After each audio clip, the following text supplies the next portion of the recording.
December 2024. There's a woman you'll have heard of called Hayley Welch, better known as the. Can anyone tell me? Is it Hawk Tour? The Hawk Tour girl. Oh, right. She's Yeah. 22. Never she's knew her actual name. Hayley Welch. So it's December 2024. Hayley Welch is a 22-year-old woman from Tennessee who became famous for one joke in one street interview, which I imagine everybody might be familiar with. And Hayley launches a cryptocurrency called Hawk Coin, or $Hawk. Within hours, Hawk Coin, exactly. Within hours, this coin is worth, on paper, around $490 million. 20 minutes after that, it lost 90% of its value. On-chain records showed that a small cluster of connected wallets controlled roughly 80% of the supply of that cryptocurrency, meaning that there was a handful of insiders related to this project who could sell whenever they liked, and they dropped the price out for everyone else. According to CNN, one investor lost $1.4 million and another lost their children's entire college fund. That is the scenario for today. What we're going to talk about is demystifying all of this stuff. It's another scam type. It's very much related to scams, this episode, but we're going into it a bit further today. We're going to talk about cryptocurrency. We're going to talk about Web3. We're going to talk about like even like the alpha male manosphere type stuff. All of it is designed to demystify this jargon so that you and people you know as a listener, you don't get caught out. Because it's very easy, when you don't understand the terminology being thrown at you, it's very easy to be scammed, right? And of course, this is Tankards. We're a podcast where two comedians and me talk about a different topic each week. And of course, today is a Chris episode. So thanks for joining us. Now, fellas, did you know about this Hawk Tour thing? I was aware the Hawk Tour girl, whose real name I had no idea of, she did release her own cryptocurrency, and that is when my interest firmly petered off. I had no idea that it then immediately failed, or what have you. 20 minutes, a 20-minute window, 90% of the price had dropped, which meant that so they controlled 80% of the coin. They went live. The price spiked up. Everybody who controlled the wallets sold, leaving people, and it's a popular term, leaving people holding the bag. Is that a roller coaster term? Because you're left holding the bags if you don't want to go on the ride. You don't get to go on the ride. You don't get to have the fun. So you're left holding the bags, waiting for everyone to get off the ride. Well, you might be a very supportive nurse. You might be holding the colostomy bag. I don't know. You might be, yeah, squeezing it. I just really want to know, when did just caramel stop being a thing? Why is it always salted? I don't know. That bothers me as well. It's disgusting. You want to eat something sweet and it's suddenly savoury, and I'd hate it. I have heard of the Hawk coin, and I was following the story a little bit. I have seen she basically completely denies any sort of involvement in it whatsoever. She doesn't know any. I kind of believe her because I think she's a bit thick. Just a bit. It's important to mention that with this particular case, we're going to talk about a lot more of that than that today. But this particular case, Hayley Welch was cleared by the SEC, and the FBI. She was cleared of any kind of wrongdoing. She was essentially a patsy, a front, like a scapegoat. There's like really dodgy people involved in all of these meme coins and cryptocurrency things. You don't say. Aye. But it's important to note as well, right? So we're going to talk about a few different kind of things this episode, a few different scams.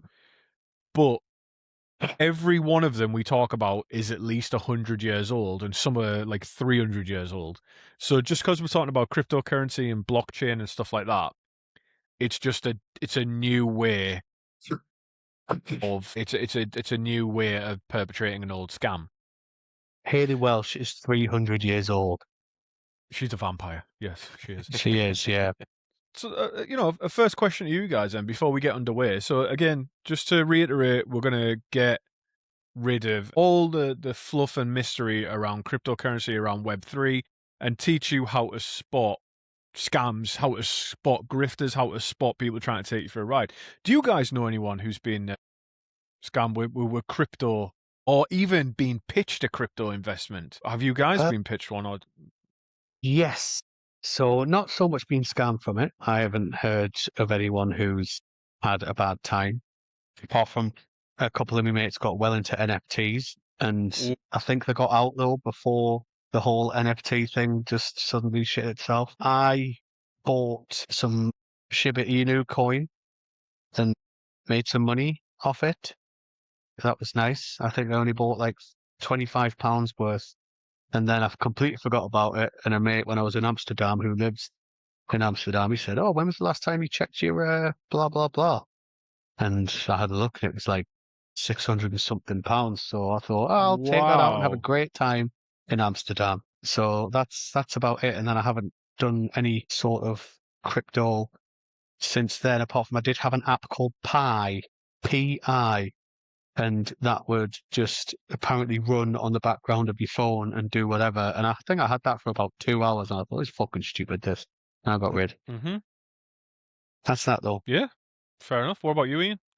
I mean, I know I may sound like I mix with people that would be right on into crypto and such like, but actually I've stayed well clear in the same way that I stay clear of smoking and gambling. It's like, if I'm going to have a vice, precious amber nectar. Boston. Well, it's on a budget, you know. Yeah.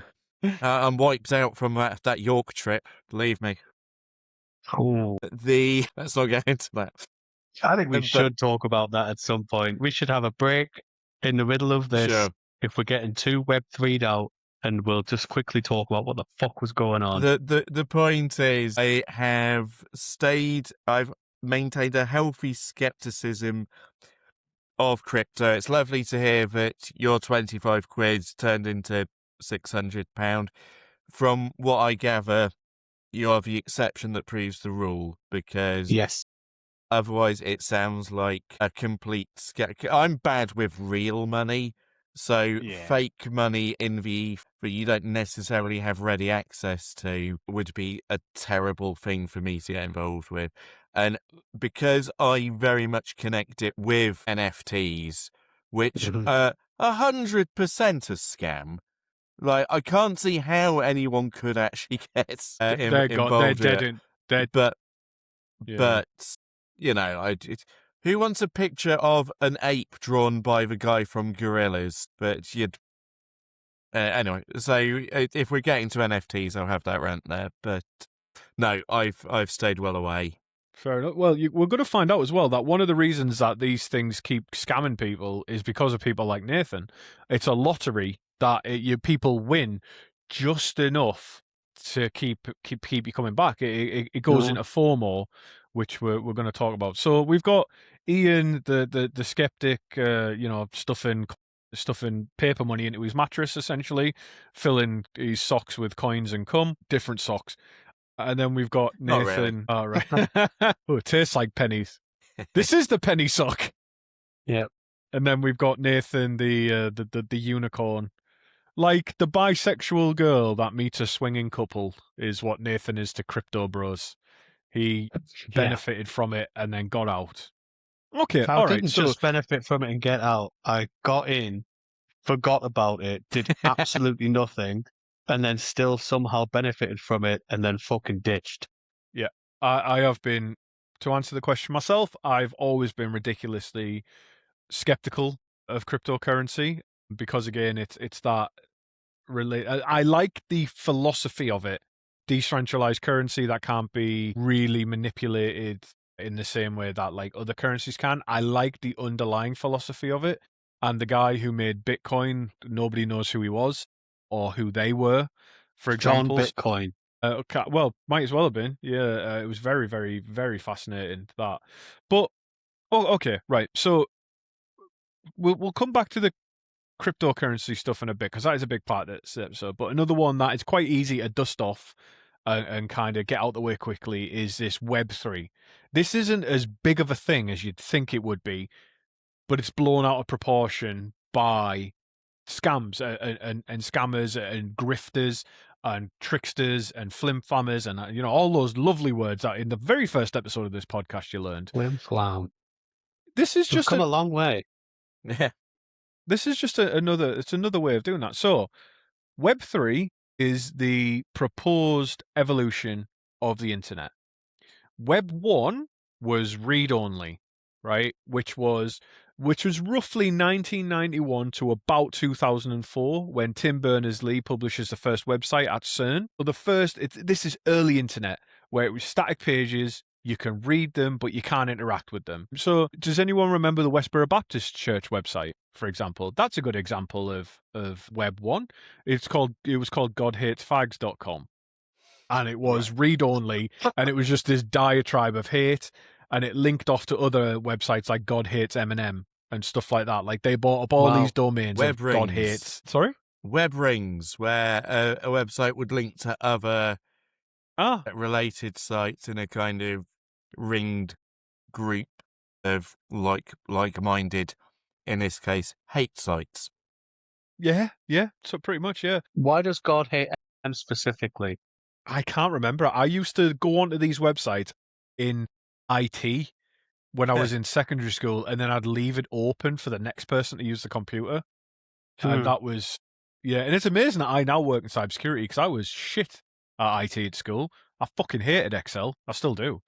Anyway, so Web 1. It's just, I'm just saying that. Sorry to interrupt you. This is important because around about that time, so from 1991 to 2004, that was when Eminem was good. And I reckon if God then heard things like Kamikaze and the death of Slim Shady and things like that, he'd probably, I don't know would that mean that he'd like his worst music or would he hate him even more? I think it was the Westboro Baptist Church. They just capitalized on whatever was popular as a way to get attention for it, and that's what they did. I think it was more a case of what Eminem stood for rather than the actual quality of his outputs. What did Eminem stand for? Well, rebelliousness and the youth. I can't imagine God listening to the Marshall Mathers LP and feeling like, oh, I don't like that guy. It was one of the best, and the Eminem Show, two of the best albums ever. Forever. That was Outkast. Forever. It was Outkast, yeah. I bet it was more just because the Westboro Baptist Church were such a well-known, hateful group. Like their main stunt, apart from the fact they had the website God Hates Fags, they'd also go and picket the funerals of dead US soldiers because they'd say that any US soldier dying is because of increasing tolerance for homosexuality. So it's all Eminem's fault. Pretty much. I mean, Eminem was not famously that into the gays until he did a duet with Elton John. He was on Epstein Island, wasn't he? Oh, was he? Oh, no. God damn it. No. But anyway, if anyone wants to learn more about the Westboro Baptist Church on this wild tangent that I shouldn't have used as an example, there's a lovely couple of Louis Theroux documentaries about them, The Most Hated Family in America and Return to the Most Hated Family in America. He's done two. Then there's also, they were on the Jeremy Kyle show as well, which was interesting. There's a bevy of, anyway, the very crazy family, but their website was an example of Web 1. So there was no profiles, there was no uploading, and some stats were, in 1995, there was about 23,500 websites, roughly. I take them from a website called Freename on an article called Evolution of the Web. But by the end of 1999, this is where they talk about the .com bubble and how quick it grew. So between 1995, there was 23,500 websites. By the end of 1999, there was over 3 million websites with around 280 million users worldwide. But at that point, the internet was like a giant library. It's not the internet as we know it now, nor as the Web3 guys imagined it. How So much then of you that was get porn? all of it. Okay. It was And all not porn, and insubstantial part. all porn, and then the rest of it was rotten duck. Bear in mind, And rate my poo. Yeah, yeah. Rate my You poo. remember Oh, God. ratemypoo.com? Did you ever go and rate my poo, Ian? no. No. So the And premise of ratemypoo.com, you would Detail. take a picture. You would take a picture of your poo, and you would put it on, and people would rate them from 1 to 10. Or Right. you could go on as a browser and rate the poos from 1 to 10, and just scroll through different pictures of poo. Rate my there poo. was a The lot of internet was the those fucking websites. wild west back then. There was a rate my teacher as well, wasn't there? That was. Oh, I don't know, but I just looked at poos. We'll have to ask Bowman. We'll have to look him up on that. Actually, we'll look at Yeah. Bowman on rate my teacher. He'd have hair on that site. No, he wouldn't. Yeah, he would. So yeah, what was it? There was rotten.com. There was rate my poo. Meat spin. That was always a good Meat one. Spin. Yep. Stick Always a Death good one. was a great one. Yeah. I used to watch Stick Death. That was what got me into animation. Yep, you had So Meat Spin. You obviously had Two Girls, One Cup, Mother Man, things like the Pain Olympics, stuff like that. Or Pain Olympic. So these websites were very kind of like not super interactive. Like you would visit them to see something. You would visit them to read something. You would visit them to notionally do stuff. But then we get Web 2, which is 2004 onwards, which is more the web we know it now. And this is broad categories, obviously. Web 2, if Web 1 was read only, Web 2 is read write. And this term for Web 2 was popularized by a guy called Tim O'Reilly in late 2004. So Facebook launches in 2004, YouTube 2005, Twitter 2006, Instagram 2010. And instead of just read only, now you live on the internet, you live in the internet, you post, share, upload, you build a digital profile, you build a digital identity. But the catch of Web 2 is that everything you make belongs to the platform it is on. Mm-hmm. So your Instagram photos, Facebook, WhatsApp chats, they all belong to Meta. Your watch history, your browsing history, search history, Google.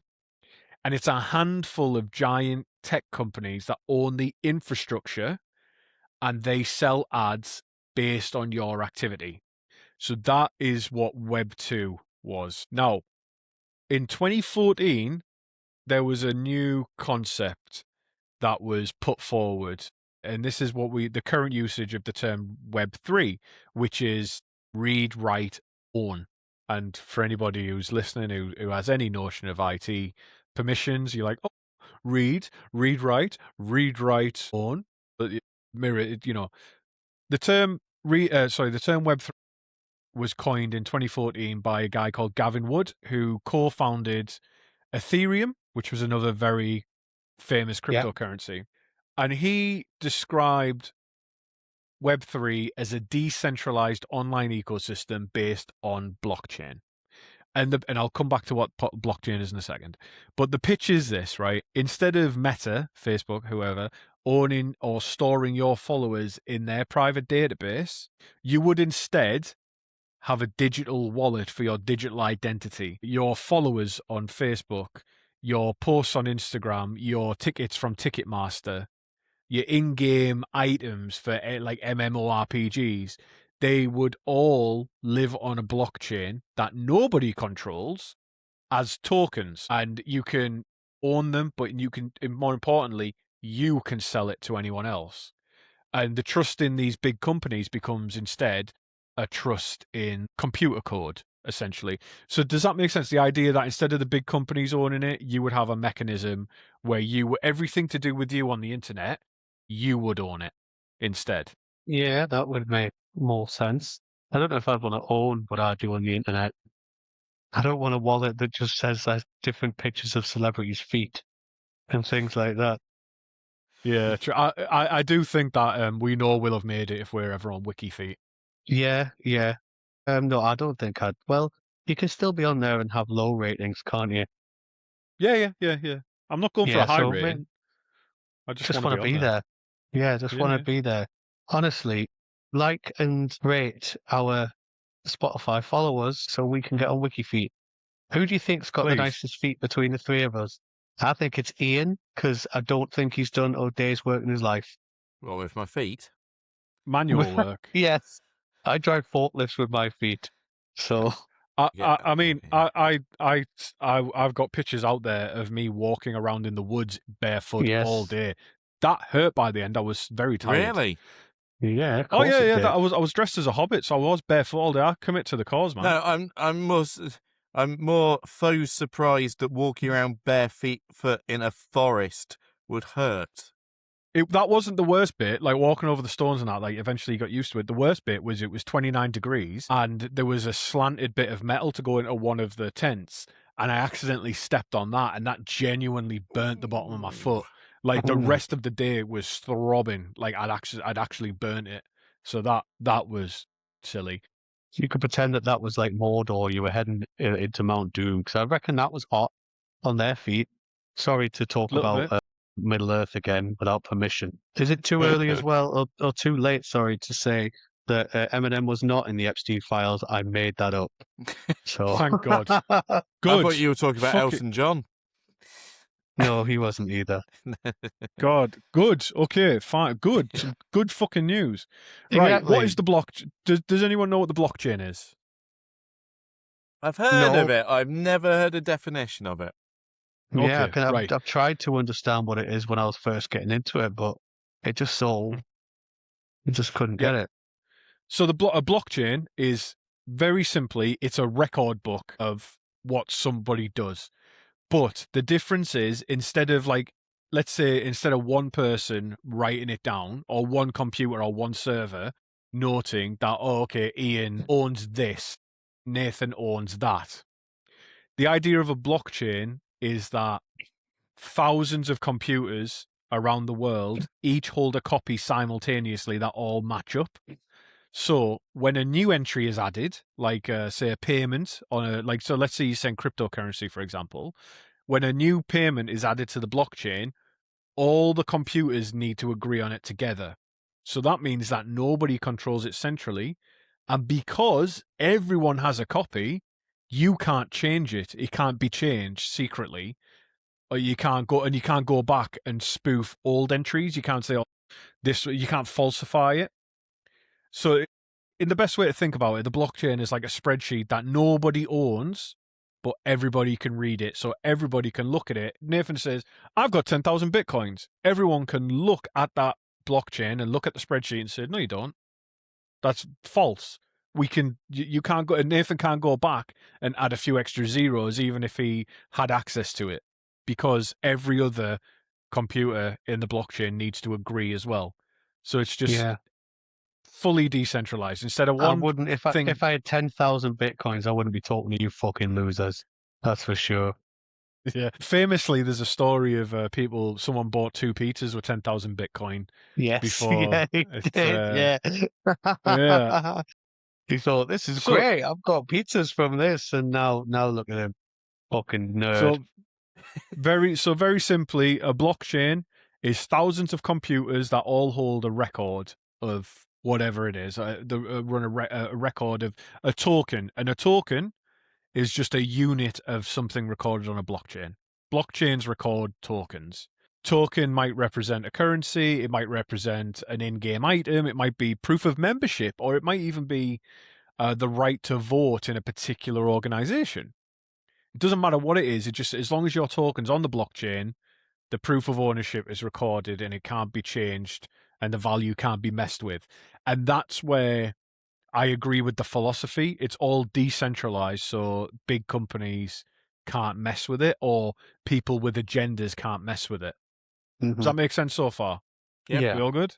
Cool. Cryptocurrency, it's digital currency that runs on a blockchain, and so currencies are issued by like normal currencies are issued by central banks, right?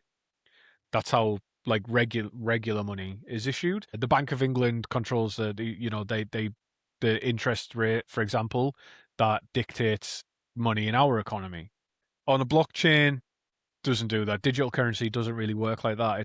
It's based on mathematical formulas that add it into the blockchain. And it's called crypto because the transactions are all secured with encryption, which is mathematical scrambling.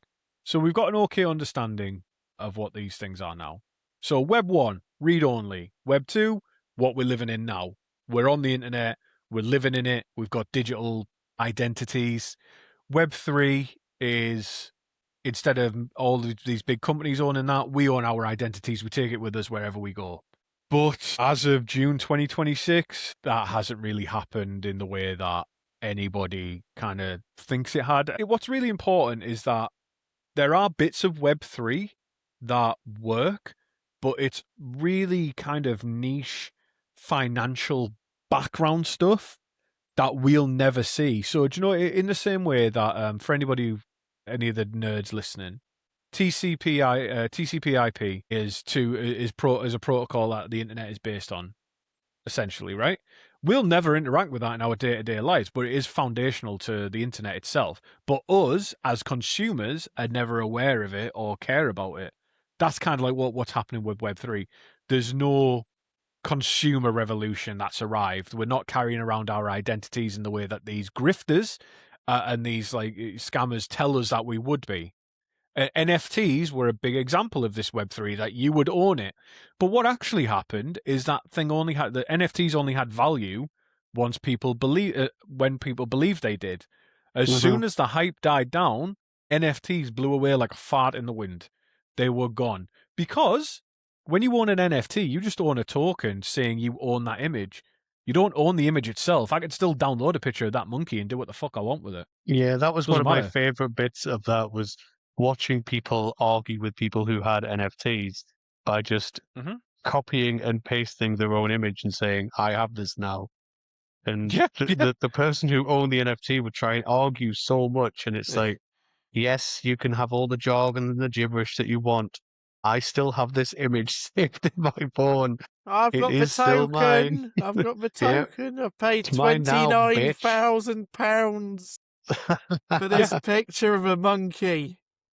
Yeah, that's why it's differs from Pokemon cards, because I do have them. They are over there. You Yeah. don't have them. You do not have my 10 graded Articuno over there. I have it. Other people have one, but I have it. You don't. You can't just copy and paste it. It's mine.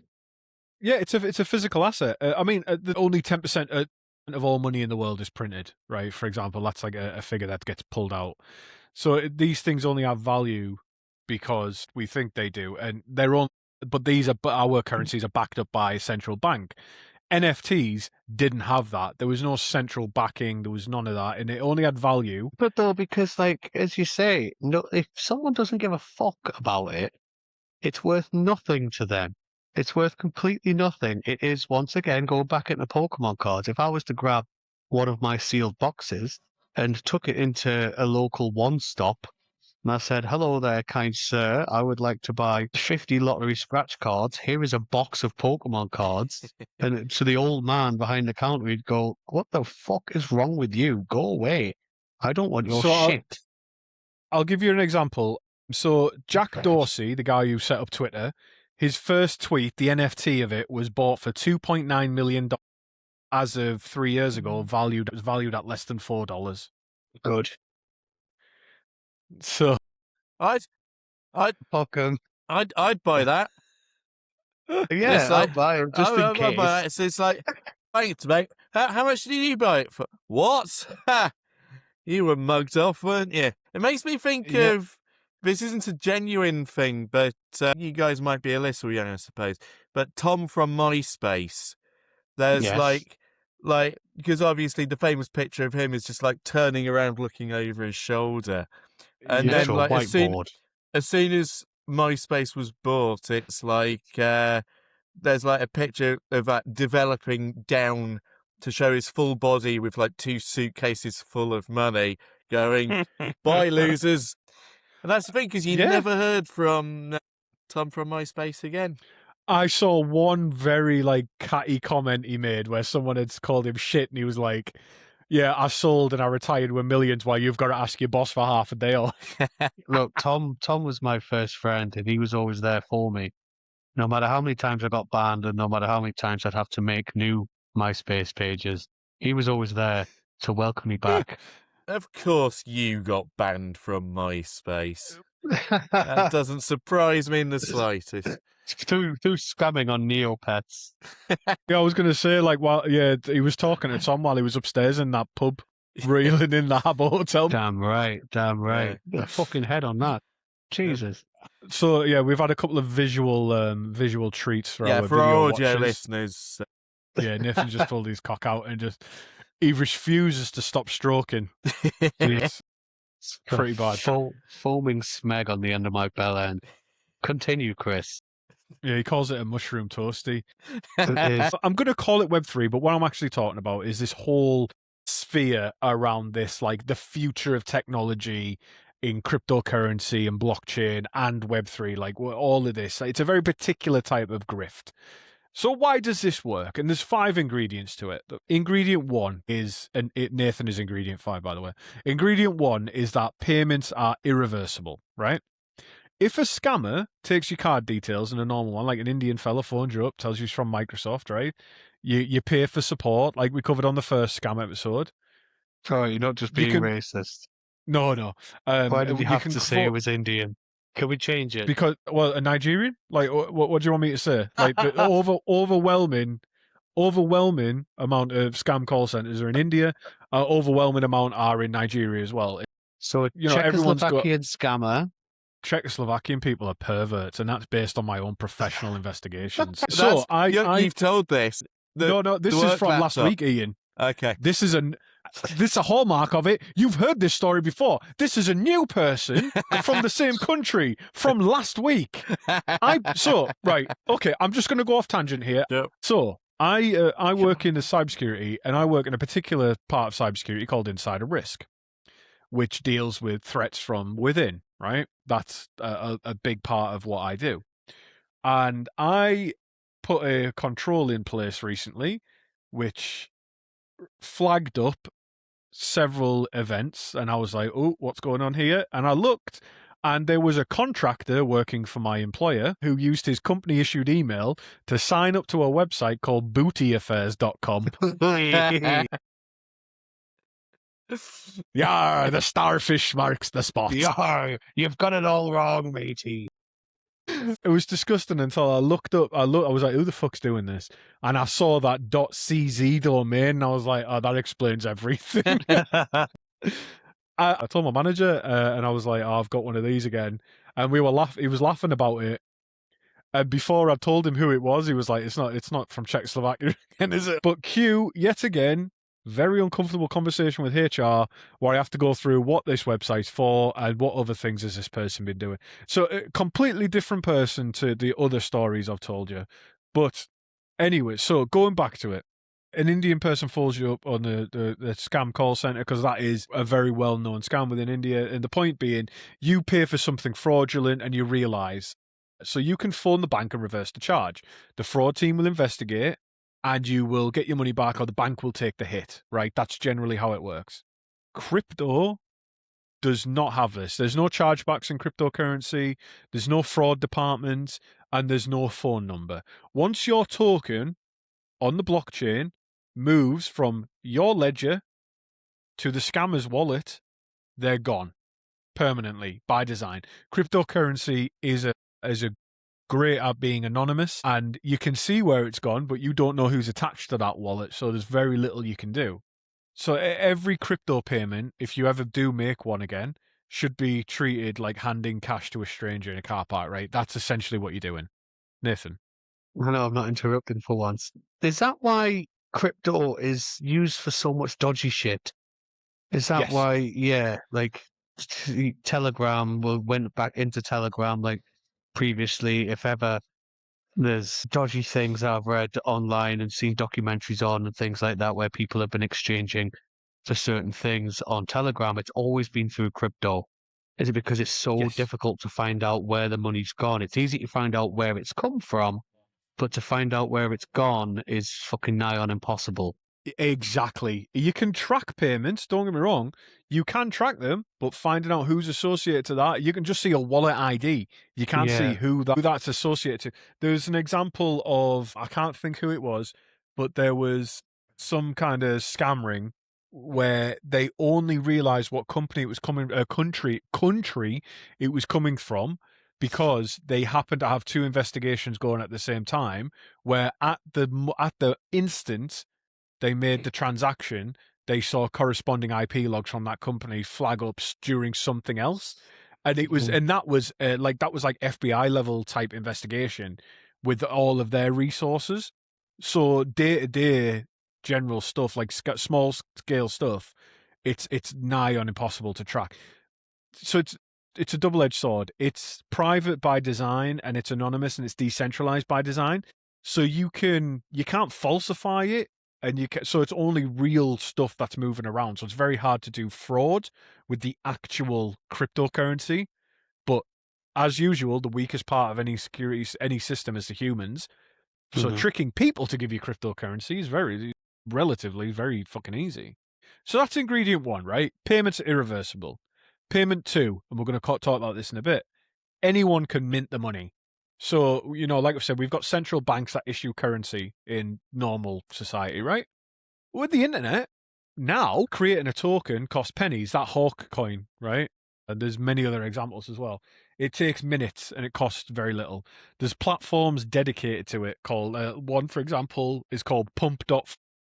And that was launched in 2024. In Czechoslovakia? I was going to Unfortunately, say, thankfully not. it'll be 'cause that would different if be it was very a different. Czechoslovakian one, yeah. Well, yeah, Czechoslovakian, every coin comes with a new used pair of underwear. So, Ooh. You're so scraping them off a radiator like a Poppadom. I've got a shiny one. The gusset shiny. Shiny gusset. Shiny gusset. Oh, it crackles a little bit.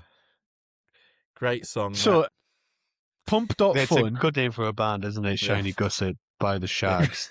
So Pump.fun is launched in 2024, and that makes laundering crypto coins ridiculously easy, right? You can do it in a few clicks. There are when did Pump.fun launch? I can't recall. Anyway, I think the year after Pump.fun launched, 117,000 scam tokens entered circulation. Like that is, that's how many there is. Things got even easier. Like they just keep getting easier. So now it costs very little to get you. Like we could do it live on air, and we could have a cryptocurrency up and running before. Like it's 10 to 9 now. Before 9:30, we could go through the entire sign up process, and we could have a cryptocurrency on the market. 19th of January 2024 is when Pump.fun launched. Thank you. Yep. So yeah, it's so easy to do that. I've never been on the website before in my life, but we could have it done before the end of this episode, no problem. It's crazy. So if you compare that with like the old world or like society, floating a company on a stock exchange, you'd need solicitors or lawyers, you'd need auditors, you'd need regulators, you'd need disclosure paperwork. You'd need all these processes to set up your own asset on the stock exchange to trade on. You can just set up a cryptocurrency straight away, and the price would rise and fall. In ingredient 3, the people taking your money can be anonymous. We already discovered this. But anime profile pictures is generally the face of a lot of anonymous people on the internet, right? Like, wow. You see an anime profile picture, and you know that this person's opinion needs to be discarded immediately. That's my motto. I feel personally attacked right now. But a lot of these token creators operate they operate behind avatars, behind pseudonyms, their online handles. They're not Nathan, they're not Ian, they're not Chris, they're fucking waifu sniper or Footy J. Like they're just these crazy people, right? So when a project collapses, like this Hawk coin, there's nobody to arrest, there's nobody to sue. And in a lot of places around the world, there's not even someone whose job it is to even investigate this in the first place. It's the Wild West. Ian? Yeah. When you say there's no one to investigate or see with regard to Hawk coin, is it not the case that Hawked girl, Haley something or other, because it's kind of associated with her, was there some kind of licensing that had to come into place? Or- She was paid a nominal fee to use her likeness. Right. That was it, and she was a spokesperson for it. But she was basically given a script. But America is you've got the FBI and the SEC where it's starting to That's the key. They're starting to look at this stuff, but we're still years away from it being properly regulated and properly punishable. And essentially, especially given that one of the major benefactors of crypto at the moment is the Trump family. Well, we're gonna talk about regulation that. is probably a long ways away with regard to that. You are 100% correct, Ian. We are going to talk about that in a second. So that's ingredient 3. Number 4 is complexity. So this is where the jargon comes in, right? So I'm going to throw some words at you. Where you've got, see, the thing is, we would give you your money back, but it's when you made the transfer of Ethereum on the crypto and when it went onto the blockchain, you've got to consider that there's the gas fees, there's the liquidity pools. Of course, then we've also got to take into account the slippage and the bridges. And of course, there's the staking that comes into it as well. So we can't really give you, what you're going to get back isn't really what you put in. So if you don't understand the vocabulary, I don't. I just read that's just the terms I've made up. No, these terms are real. The order in which I'm using them is made up. So if you don't understand the vocabulary, you assume that any issues come from your own ignorance rather than the seller being a shit. So if you don't get paid for something, or you don't receive the money, you're like, oh shit, maybe I'm doing this wrong because this is all this new technology, rather than they've ripped me off. And this podcast is a big effort towards that, as is my other podcast. That jargon makes people feel stupid. And if you've spent any time on Reddit or anywhere on the internet, you'll know that people in any community like to make themselves feel included and make other people feel excluded by using jargon wherever they can. Yeah. Fuck those people. And if you're one of those people, fuck you. It's elitism, isn't it? And it comes in every single aspect of all of life. Once again, it's relevant because it's known. I invest in Pokemon trading card game, and there is absolutely rife where someone will ask a question where they don't really know something, and then the whole community will just basically fucking attack them all the time. And it's through jealousy sometimes in this aspect where it's like, oh, I've just found this in my cupboard. Is it worth anything? And they just happen to have like a fucking gold star Mew, which is worth tens of thousands of pounds. And everyone goes, you don't know anything. Fuck off. See, there you go. Gold star. What does that mean? We don't know what that means. I mean, I do. Yeah. But yeah, you're right. Yeah, you're right. You guys don't know what that means. And so, yeah. Right. That's the thing, and because it makes you feel stupid when you don't know the jargon, if you feel stupid, you don't ask the question that should kill these scams dead. Is if in particular relation to crypto scams where you're being pitched like, oh, you'll get X return on your investment really quickly. If you don't know the jargon, you then don't ask the very obvious question of, okay, where does the money actually come from? You know, like if we go back to that example of you being pitched a cryptocurrency or this invest in it, because that's where a lot of these scams are. A lot of these scams are invest in this new coin, invest in this new product, invest in it, and it's normally that, and that's what these scams thrive on. And the last one is people like Nathan. Essentially, the lottery works just enough times that you hear about it and people want to get in on the next Bitcoin, the next Shiba Inu. And it plays a massive part of FOMO, that fear of missing out, that people see people like someone will hear this episode now and think, oh my God, Nathan made loads of money. I'm going to go and buy Shiba Inu coin, and will completely disregard everything else we've said. They'll listen. Yeah. Okay, I'm going to go. So the point is, go buy Shiba Inu coin. Okay. I don't want to miss out on it. You know, like it's just, for example, 2010, a guy called Laszlo Hainez famously paid 10,000 Bitcoins for 2 pizzas, which in today's money is several hundred millions of dollars, which, wow. And then very famous from the UK, there's a guy called James Howells. He has, for over a decade now, been fighting the Newport Council because he threw away a hard drive in 2013 that contained the keys for his wallet. to 8,000 Bitcoin, and he's really fighting that for it. Like, he's trying to buy the landfill, everything. Like, this guy spent his life trying to get back to the Bitcoin, searching through a landfill. Because that drive now, if he found it, is worth north of £600 million. At the moment, Like, 2 Bitcoin is £95,000. So that guy paid just shy of 100 grand on 2 pizzas. 8,000 Bitcoin is £380 million at the moment in the 300 current market right now. right, 380 right. million, yeah. Fair enough. So, yeah, okay.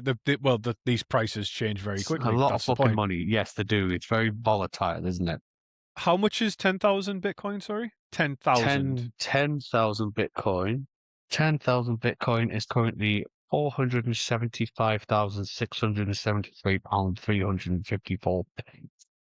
10,000 is 475 million. Sorry.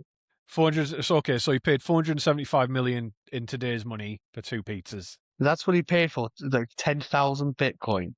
That's what he used. 10,000 I thought you Bitcoin said for 2 2 pizzas. Bitcoin. Nope. Oh, that's 10,000 Bitcoin. Yeah. that's So even worse. so then so when people say like, you'll have these people who say like, don't miss the next Bitcoin. Like, it works. It works on them because there was genuinely a first Bitcoin. So I hope there were good pizzas. I hope there weren't vegan pizzas where they just taste like fucking shit. Yeah. I think it was one of them was a calzone. Oh, no, that's even worse. That's half a pizza. Yeah. It's crazy. So what's worse though, James Howells in his landfill saga, is because all of these transactions are visible on the public blockchain, nobody can touch them, but everybody can see them. Right. Like, you need the keys to the wallet to go in and access it. And the key is rotting in a Welsh tip. And the council has kept saying no for over a decade. And they keep dismissing his legal claims. Like, so and everyone can see it's there. The money's not moving. It's not getting spent. It's not going anywhere. It's just, God, what if it was like bittersweet though that he found it, but then it was also absolutely loaded with child porn, and he got locked up. That's my that's a God. Black Mirror episode. That is Oh a my Black God, Mirror yeah. episode because cryptocurrency and CSAM material come hand in hand. Good Lord. Right. We're going to discuss the 2 core Web3 and cryptocurrency scams now. These are the pump and dump and the rug pull. Do either of you know what they are? Think I know pumping. Is it not the idea that you big up your stocks to a great amount and then sell them off quickly before they lose all value? Yeah, Elon Musk is good at doing that. Exactly. The important thing, well, in fact, the SpaceX, this is very timely, the SpaceX IPO, the initial public offering, that is valued at 94 times its revenue, making Elon Musk the first trillionaire. But what someone did a very good breakdown of it. What that actually means is that now that the public can buy these shares, that means that the public aren't investors, they are liquidity. That means that they turn this theoretical money into real money for the people who had the stock beforehand. So before this went public and anybody could buy it, stock was held by, people who had founded the company and stuff like that. They now have a mechanism to sell it to the public, which means that they can liquidize their investment and get the fuck out of Dodge. So that is we're not saying it is, but it could potentially be a good example of a pump and dump where You missed it there. You could have said get the fuck out of Doge instead of Dodge. God, this is why I'm a comedian. Yeah, and this is why I'm just the other guy. I've only done all this research. Shocking. You should be more like me and just make it up as you go along. Yeah. You too could go on glamorous trips to York. Oh, yeah. Yeah. To get a lasagna, you fucker. It was a nice. What was the best part of the trip? Yeah, I've heard. It sounds very similar to that Fairfield gig I did. Sounds very similar.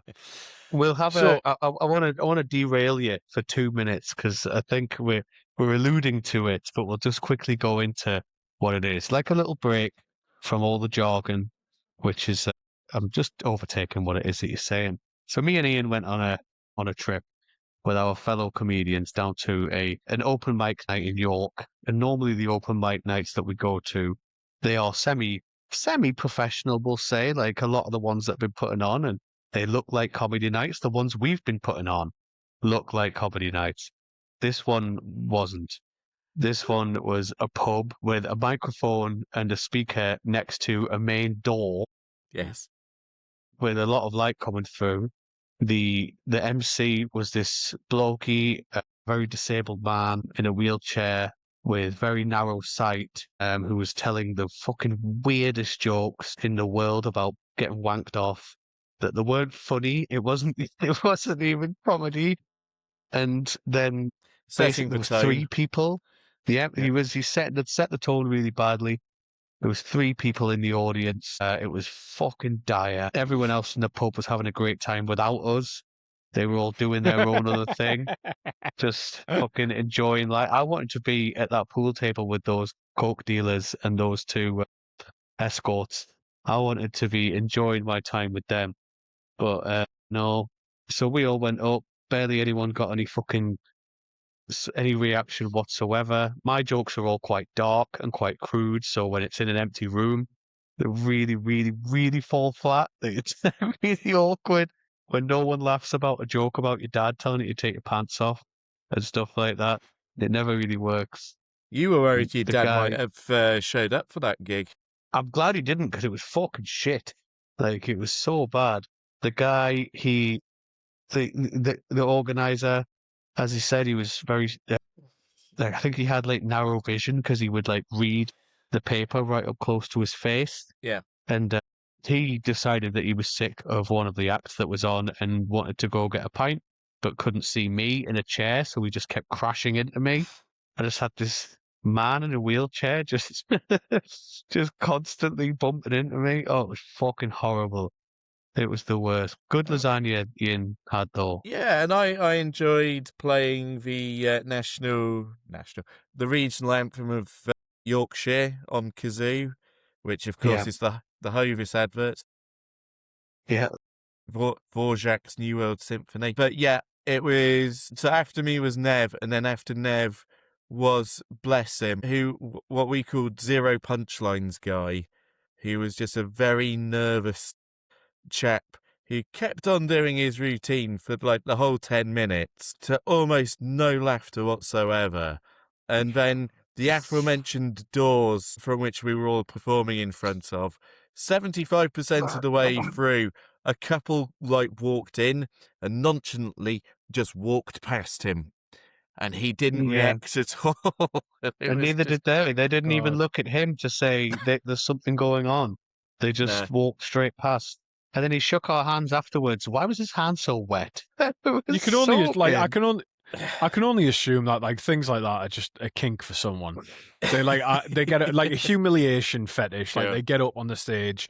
Like he must have been like, I'm going to tape my dick up before I get up there, otherwise I'm going to be throbbing.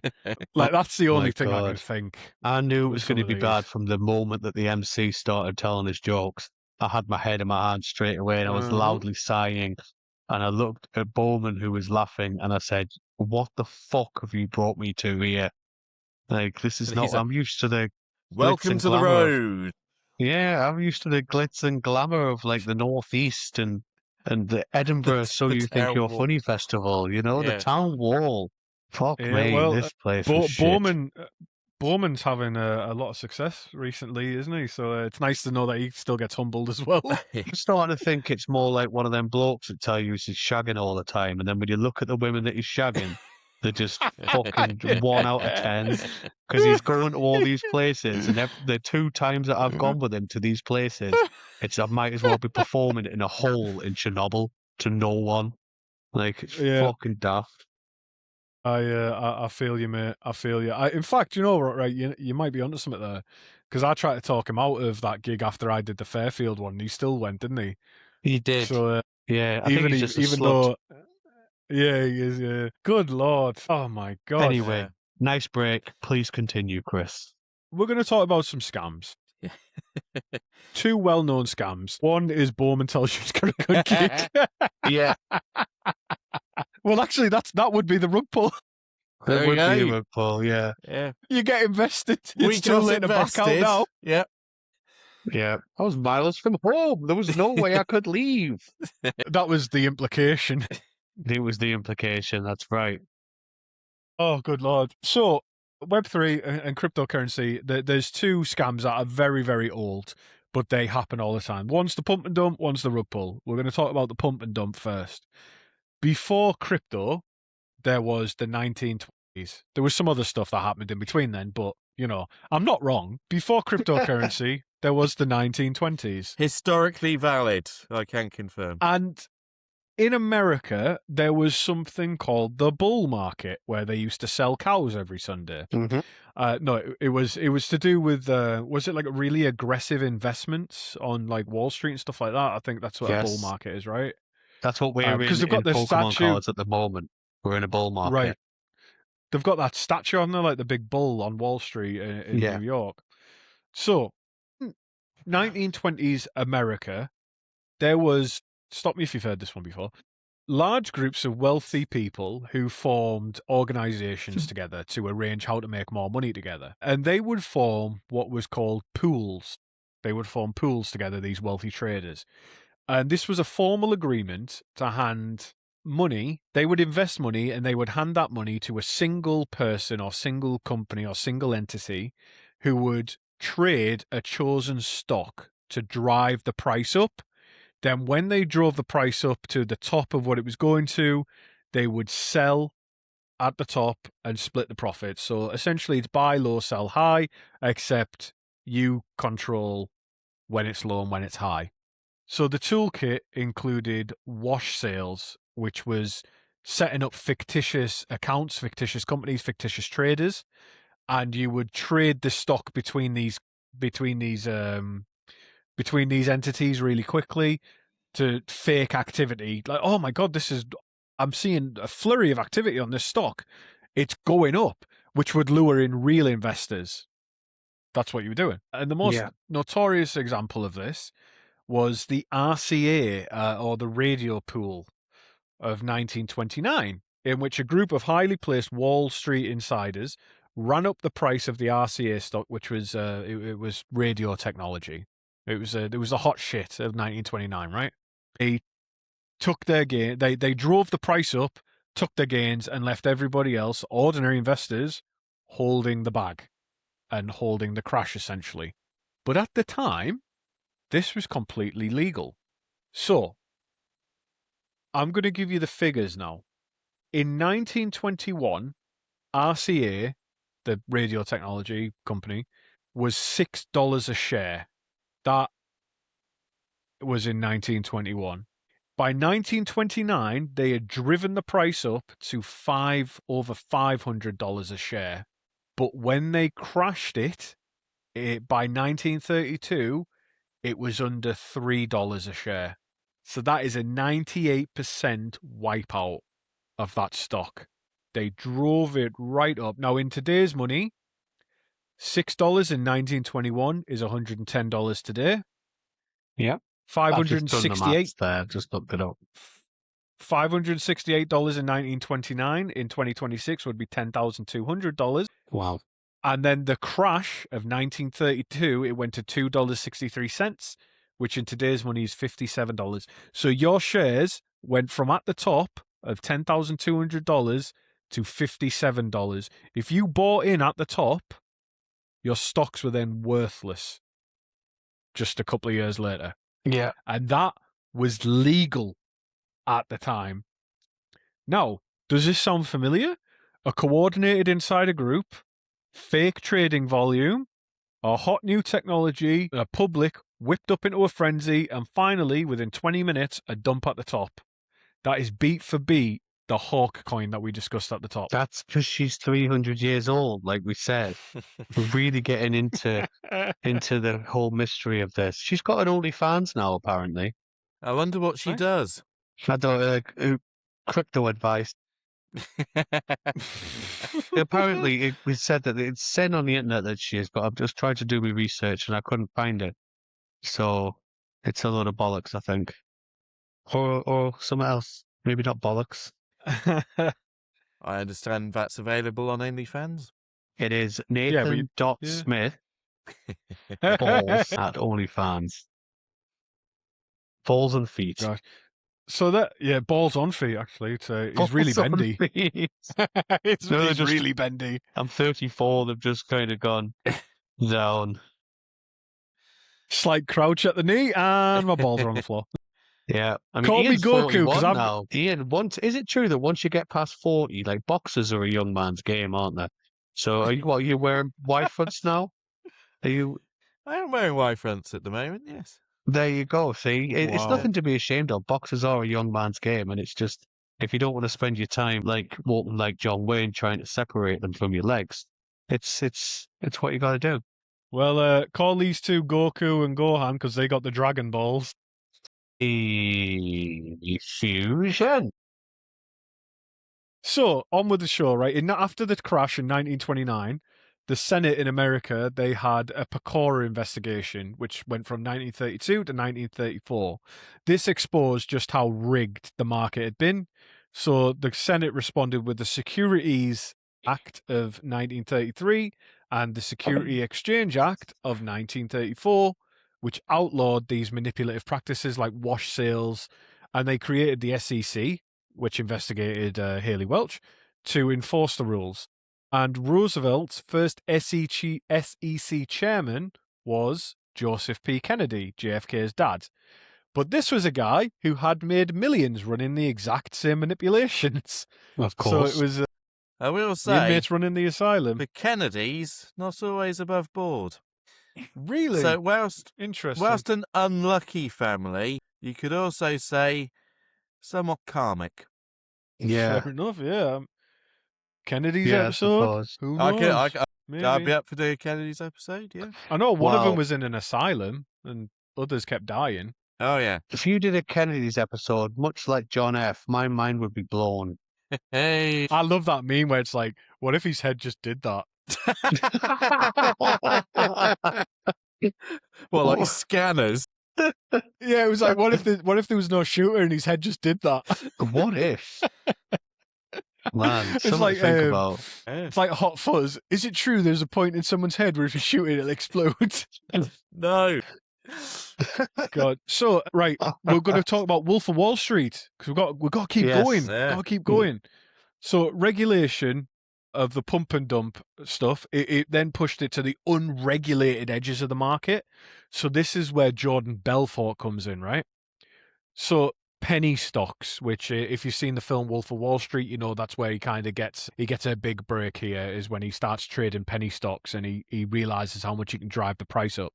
So firms like in 1980s, there was firms like Stratton Oakmont, who Jordan Belfort founded. They employed rooms of cold callers to pressure ordinary people into buying junk shares that the firm already owned so that they could pump the price and dump it. And Belfort went to prison for this.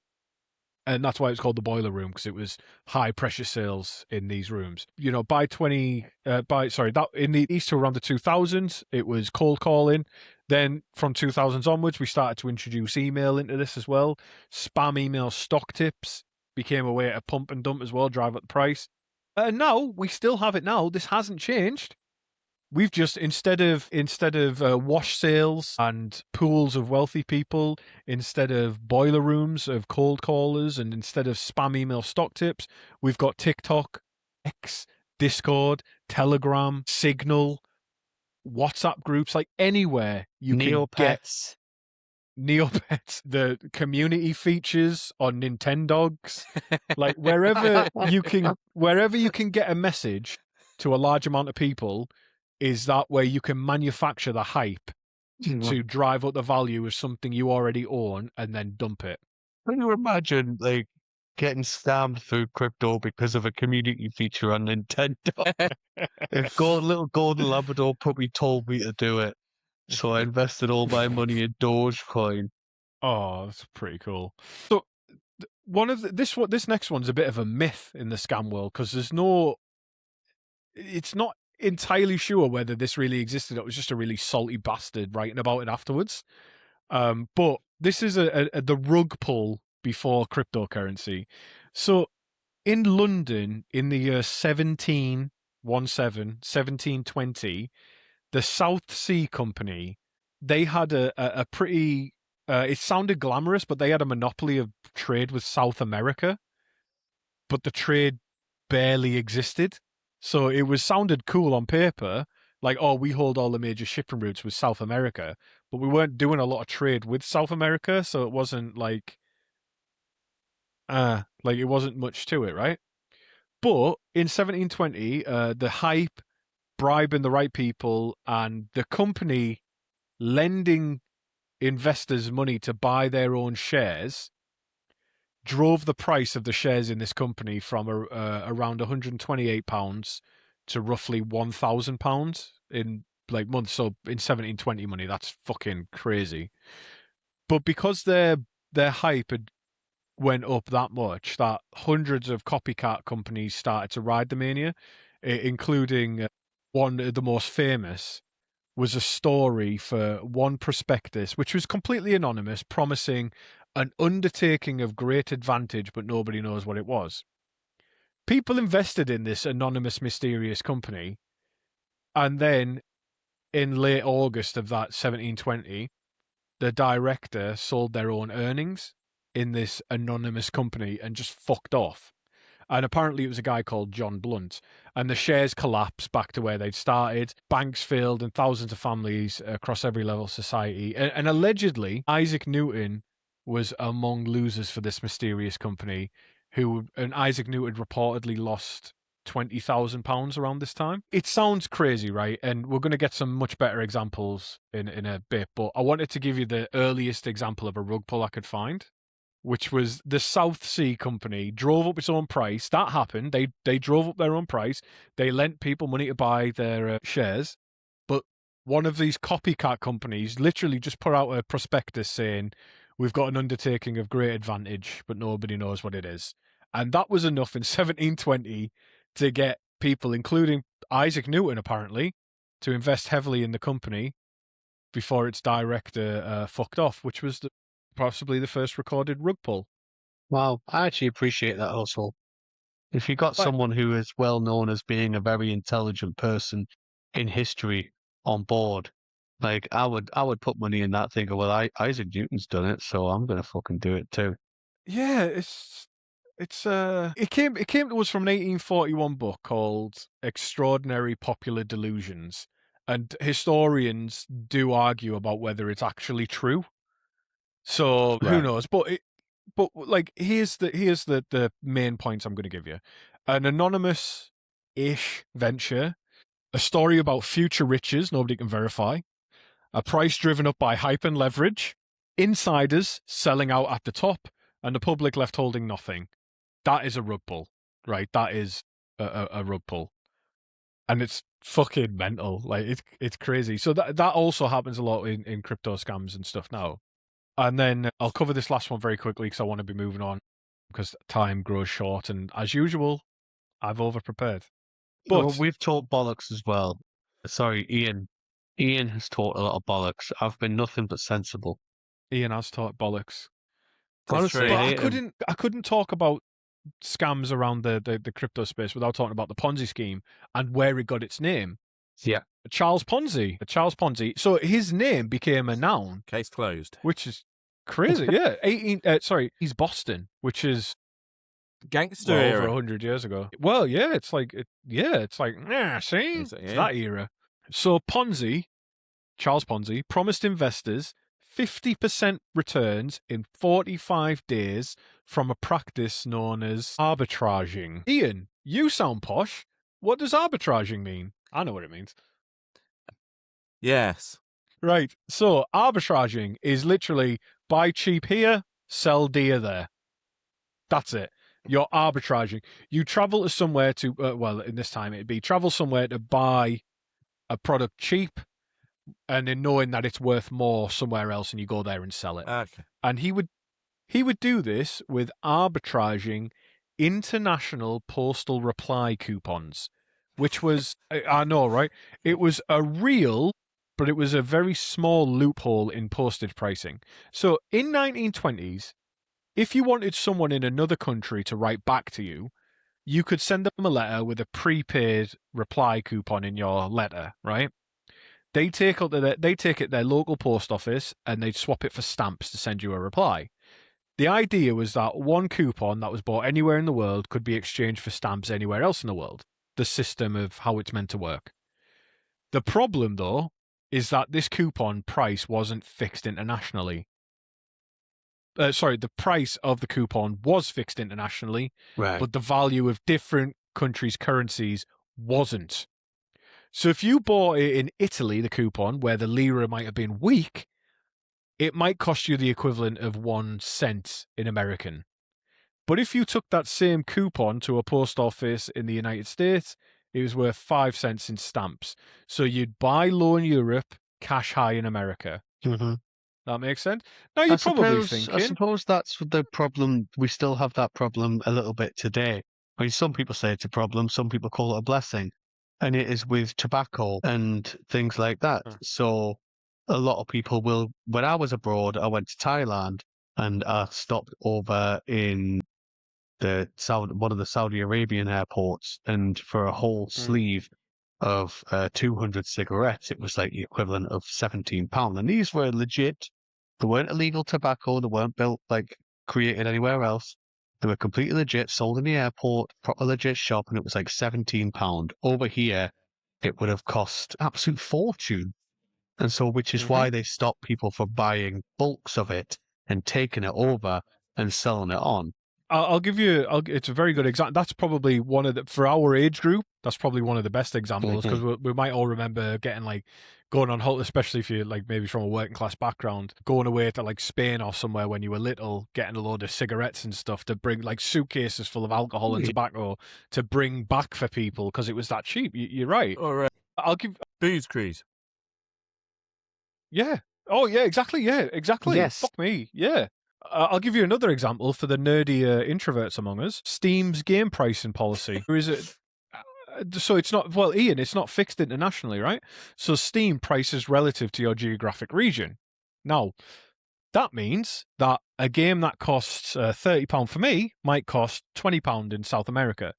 So there is a grey market of key resellers where it's not quite illegal, but not quite. Steam doesn't like it, for example. But there's a website I use called loaded.com, Yeah. which used to be cdkeys.com. Yes. That is where I buy all of my Steam games because they take advantage of that. They do the arbitraging. It's arbitraging. That's what they're doing. How do VPNs affect that exact situation? Could you change your VPN to that particular country and, I don't know, create a new Steam account in order to get those prices? Valve does not care for that. They try and region lock keys. You tend to buy worldwide ones. Valve doesn't like it, so it's better to just go to the site and get the keys, because when you've got a worldwide key, Valve then doesn't care when you redeem it. But if you try and do shit like that on their platform, I don't think they particularly care for it. But actually, that being said, I use a VPN all the time. I'm set to America a lot of the time, and it doesn't change anything on my Steam account. Me too. So I don't know. Weirdly, Yeah, I don't know. after our very first episode of Think Tankards and scams and online and me railing against getting a multitude of adverts for Grammarly on YouTube, they've now been replaced by CD keys, or loaded as it is now. That and various inventions or yoga programs, weirdly. I get low testosterone adverts. People always tell me I've got low T. I think it's because they're not vegan. Whoops. Yeah. So going back to Charles Ponzi, right? So the loophole was there. So this gap was real, but that wasn't the issue. The issue was that you could not import these coupons at scale to make the kind of returns you was promising. You couldn't make 45% return, 50% return, sorry, on these investments, because you'd have to physically ship millions of coupons across the Atlantic for no cost to even approach the kind of stuff he was doing. So what he was doing, and this is where we get the name Ponzi scheme from, was he never bought the coupons at all. He paid early investors with money from new investors. which made the early investors his best advertising because they were going out and telling people, hey, I got my money back. This is amazing. And at its peak in July 1920, he was taking in 1920s money, millions of dollars a month from tens of thousands of people. Wow. And when and eventually the Boston Post, a newspaper back when we had real journalists, caught up with him and the whole thing fucking collapsed. 4 banks apparently went down with it, like went out of business. 4 banks went bankrupt, and it cost investors around $20 million, which is in today's is hundreds of millions. And in return, he was immortalized in our language. Is So a Ponzi scheme technically different from a pyramid scheme? Yes. Right. Yeah. Because pyramid schemes, you don't tend to get the return. Okay. It's only the people at the top of the pyramid who tend to benefit. Right. Yeah. But how does this fit into crypto? So let me give you a bridge into crypto. There is a currency called OneCoin, or there was a currency called OneCoin. Between 2004 and 2017, a lady called Ruja Ignatova, self-styled herself as the crypto queen, sold the world a Bitcoin killer called OneCoin. She took in around $4 billion in investments, but OneCoin never even had a blockchain. It was a complete Ponzi scheme. There was nothing even there as a product. But she vanished, and she is still missing. She's on the FBI's most wanted list, and she's never been caught. She disappeared with $4 billion, and she's still apparently out there somewhere. So it's like these same cons, like rug pull and pump and dump are like one and the same, pretty much. First comes the pump, and then the rug pull often, and then you've got the Ponzi scheme as well. It's like, the question would be, like, why does every generation keep falling for the same couple of scams? Like, I don't know. I mean, I think because we're built by greed, aren't we? It's like it's the whole American dream bullshit. We want a quick and easy way out, and this is sold as a quick and easy way out. So it's just human nature that some people, the stupidest of us, are gonna fall into it. And unfortunately, for the way of the world, it's the majority. In my humble I would opinion. disagree. I don't think it's I agree with everything except the stupidest, because nobody's immune to it. It's the same as like the amazing James Randi, one of the best like psychic skeptics. Fucking amazing guy. Like he exposed like charlatans and fake psychics and people who took money for like, like cults and stuff like that. He exposed them all for years and years and years. And he said like nobody's immune from being manipulated. Like they're not. Nobody is. Like there is some way to get to you. There is some way to get to you, and for a lot of people, it is with like that chance to. Well, the manosphere, the alpha male guys would call it escape the matrix. Yeah, I And suppose stupid was unfair of me to say, because it all depends on the situation that you're in at the time as well. So you like say, for example, if I see myself as someone who doesn't get pulled into those things, it depends on what is happening at that time of my life and how downtrodden I am feeling, and which is how desperate I will become to grasp at something that I think will bring me out of the pit. So, not to mention, you have personally benefited from crypto. Well, that's why I think everyone else is so stupid. How can you not do it? It was so easy. Yeah. I spent so much of that money on drugs and ladies in windows. It's very like Nathan sounds exactly like the. How can you be cyberbullied? Just turn your computer off. Just turn the screen off, man. Just turn it off. That's Tyler the Creator, isn't it? He said, "What's cyberbullying? Just turn off the damn screen. What are you talking about?" Just walk away. Christ. Stop being so. Why are you being depressed? Stop being sad. Have you ever tried not being depressed? It's easy. Yeah, exactly. God. Going into that, we'll have a good laugh. Let's talk about meme coins. Okay. Yay. So Nathan, tell me about what meme coins are. So meme coins are basically just a load of bollocks that you can create, and it is basically just kind of selling through a franchise or just through a bit of a joke. You guys may not see it now, but Ian asked a question before as to why my name on the chat at the moment is Joe Biden. One of my favorite meme coins that is out is Joe Biden, which is the whole point of it is just the misspelling of Joe Biden's name, and it's made a lot of money just from that purpose alone. It is So, like franchise selling. It's like attaching something onto it, but the franchise yeah. being memes for people who are terminally online and find things funny and edgy and cool and will buy into it. Joe Biden, Exactly. buy it. There's no cryptocurrency. A meme coin is a cryptocurrency. It's got no technical purpose, no real utility. It's created entirely around a joke, a meme, someone's name, and it exists purely for speculation. The only way to make money with a meme coin is for someone to buy your tokens for more than you paid. And one thing we need to cover here is a term that's going to come up called market cap, which is short for market capitalization. All the tokens in existence multiplied by the current price of one token. So a $490 million meme coin doesn't contain $490 million.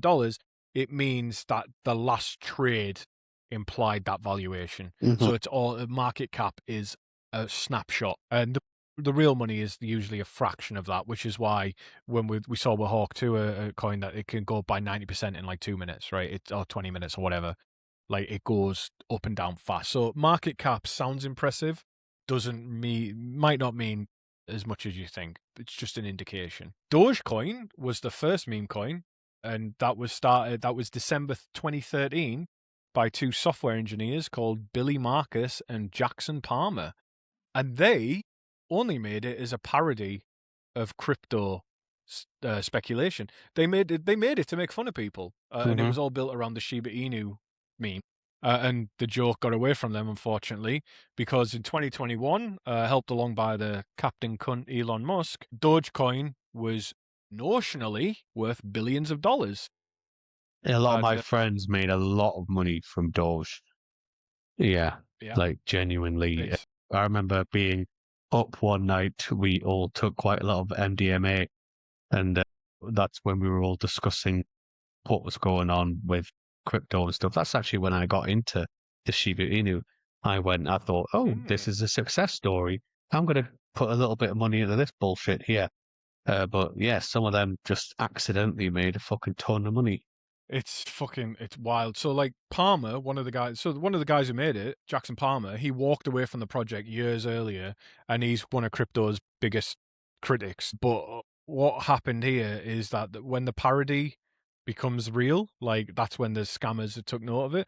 Now, we've got some case files we're going to talk about. Now, the first two, I'm just going to give you the facts. So the first coin is Trump, which was launched in January 2025. Yeah. I'm just going to read what I've got here. Around the time that he was being inaugurated. Launched 2 days before Donald Trump's second inauguration, with 80% of supply reserved for entities tied to the Trump family. A chain analysis commissioned by the New York Times found 813,294 wallets lost money in the first 19 days, around $2 billion in total, while the entities behind the coin earned roughly $100 million in trading fees. The house essentially collected $100 million while the customers lost $2 billion. By late 2025, the token was down about 78% from its peak. Following that, you've got Melania, launched immediately after Trump, down roughly 96% within the year. That's the first two. It always just baffles me how this man is. We're an apolitical stream, but this man has just got away with so much. Like, how is this not being one of the main things that is being spoken about? That this literally fucking happened, and we have everything written down. Yeah. And look at what he did on purpose, and this whole foundation did on purpose. This is not a man to be trusted. It's a fucking simulation that we're living in, man.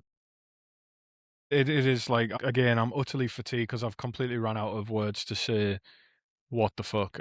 So this is just, at this point, it's just, it's MK Ultra used to do like trauma stuff with people, where you desensitize people by subjecting them to trauma, and it breaks Yes. them down for mind control.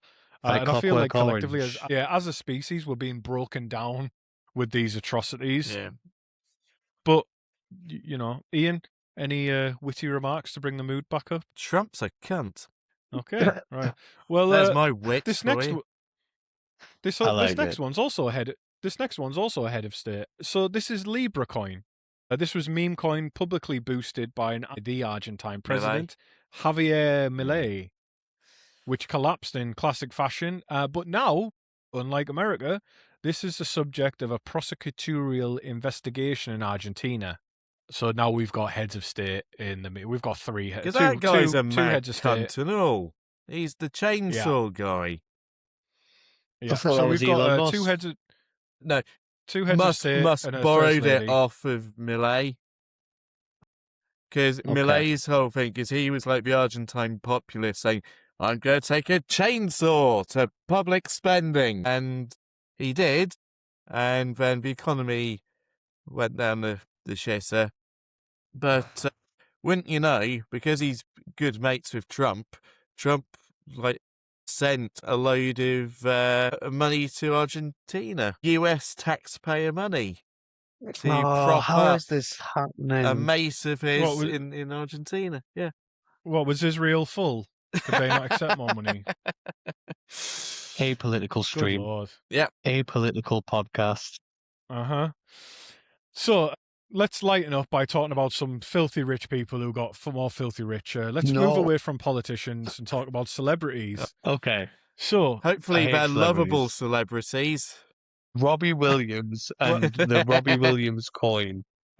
yeah, surprisingly, I wouldn't say the people on this list are. Let's talk about meme coins and crypto scams in celebrities. So first up, this was in 2018, so a bit earlier actually, because most of these are within a couple of years. But this was Centratech in 2018, and this was Floyd Mayweather Jr. Okay. and DJ Khaled.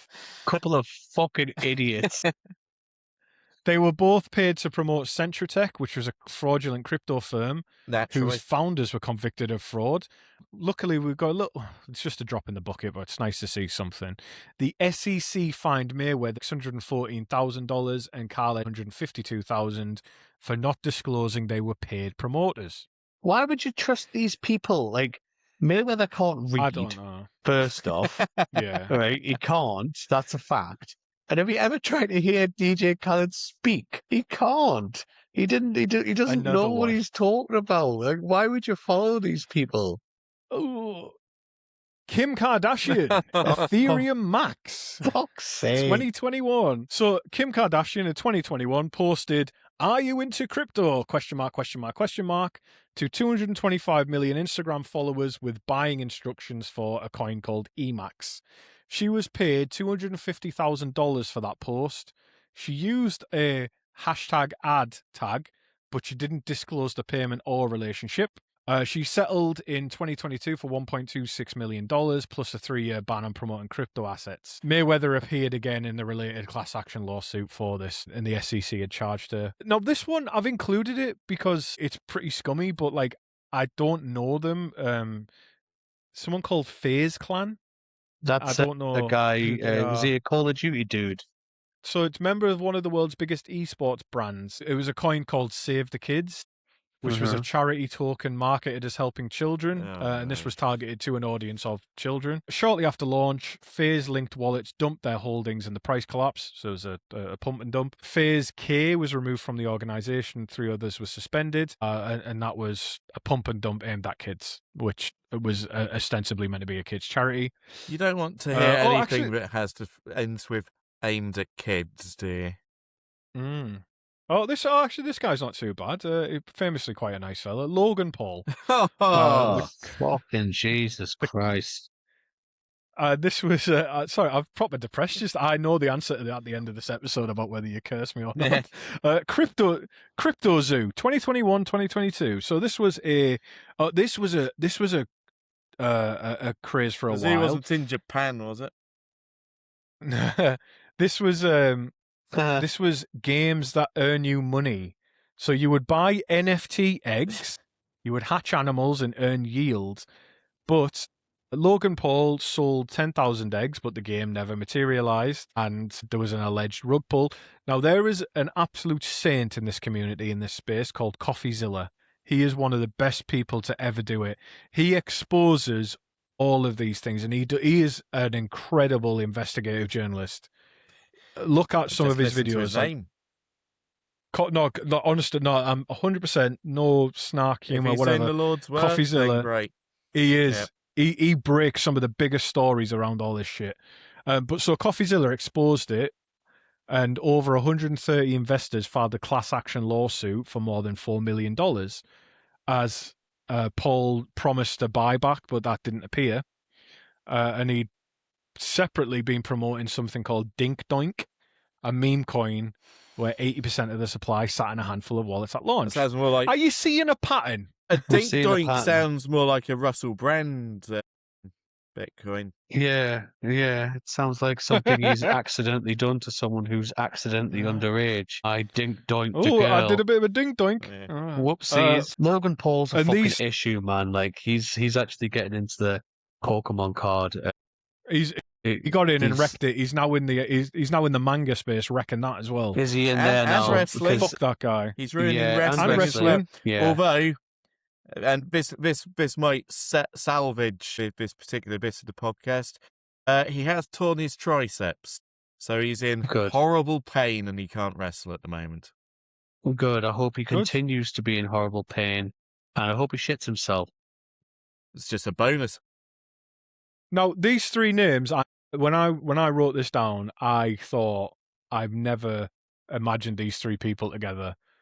Jake Paul, Lindsay Lohan, and someone called Lil Yachty. Lil Yachty? Yeah. Lil I know Yachty. him, Lil Yachty has recently been on the wrestling, I believe.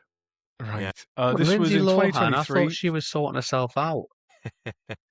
This was 2023 for Justin Sun Promotions. They were all three of these were fined by the SEC for undisclosed paid promotion of tokens tied to a guy called Justin Sun, who was charged with fraud and market manipulation. Jake Paul's fine was about $400,000. It's just nothing, isn't it? It's absolutely nothing. It's the same as Yeah, Yeah, it's a drop in the ocean, as you said. Like Kim Kardashian, that's what I don't understand about that one. She was paid $250,000 to do what she did, which is absolutely Mhm. nothing compared to her net worth. Why the fuck did she need to do that? She's caused a lot of irreparable damage to a lot of people's lives for the sake of a very, very tiny percentage on her net worth. These people are fucking scum. Get rid, man. 100%. Right. Ridiculous. This next guy is just a proper cunt, so I'll cover it very quickly. The thing is, he did this live on air. I've seen this clip. Jack Doherty, McLaren, which was in November 2024. He does the meme coin live on stream, but apparently he had preloaded positions across multiple wallets, which means that once a certain threshold is triggered, they sell. So he hypes it up, the price surges it live on air, he then sells live on air, and the price collapses. So his viewers watch themselves lose their money in real time. Wow. And all the promotional posts were deleted afterwards. So that was a pump and dump as live entertainment on stream, essentially. Fucking hell. And the last one for proper intentional ones is a title running for the title of King Cunt. Now, this is a person that I cannot stand to listen. I won't even watch videos about this person, and I love watching fraud and drama and scams and stuff. But because of his voice and the way he talks, I won't even watch videos about him because it annoys me that much. We have already said. it'd be like, we have already said Russell It's- Brand. so it's like stars in their eyes, yeah. So this person, I hate his voice. I watch a lot of scam, crypto, grift, but because of the way he is, I won't watch anything to do with him because It's I gotta be can't Andrew stand seeing Tate. clips of him. It is Andrew It's gotta Tate, be. yeah. He's a piece of Yeah. shit. Yes, he is. He is absolutely a piece of shit. November 2024 Rumble live stream. On-chain investigators alleged that wallets linked to Tate made over $3 million trading meme coins during a live stream on Rumble, while all of his followers absorbed the losses. So one token that he was trading went from a $40,000 market cap to 6 million and back to 50,000 within hours. There's some big frauds that happened, like FTX. Do you remember with Sam Bankman-Fried? Yes. Yeah. That was in the news. So that was the world's biggest crypto, one of the world's biggest crypto exchanges, and they were taking money from their investors to essentially lend it to its sister's trading firm, which was making bad bets, and they were losing investor money. Sam Bankman-Fried is now serving 25 years in prison, and there was another lady, I can't remember her name, but I remember her face very well because people on 4chan called her like the ferret, where they were talking about like, because FTX was crazy because they were like a weird little sex cult as well Yeah. inside their apartment, and they just took loads of meth and stuff like that, and it was crazy. There was a big one called Terra Luna. So Terra was a stable coin, and a stable coin is designed to always be equivalent to $1 or £1. It's meant to be stable currency rather than up and down like most crypto. Terra lost its $1 peg, and the associated Luna token flatlined and collapsed, and investor money just disappeared. The US prosecutors said its founder was creating fraud on an epic scale, and he was sentenced to 15 years in prison in December 2025. Wow. It's a mad one. But before we get to the end of the episode, which is how to spot the grift, I want to cover it off at the end, is the manosphere, because it's a special little place in my heart for these weird little alpha male fucking losers online. And what is the manosphere? No, it's very important to point out. I'm going to talk about the manosphere, but crypto scams, Web3 scams, all of this shit exists all across the internet. There's queer scams, there's communist scams, there's left-wing scams. Like, there's scams everywhere. I just want to talk about the manosphere because it's an area of interest for myself, for studying these fucking idiots. And yeah, but what is the manosphere? So a loose definition for me, it's a general kind of loosely affiliated network of online communities. People basically, it's generally united by like this anti-feminist view and saturated in a kind of hustle culture where you've always got to be working to improve it's focused around extreme wealth. Gathering wealth is a primary measure of a man's worth. That's roughly.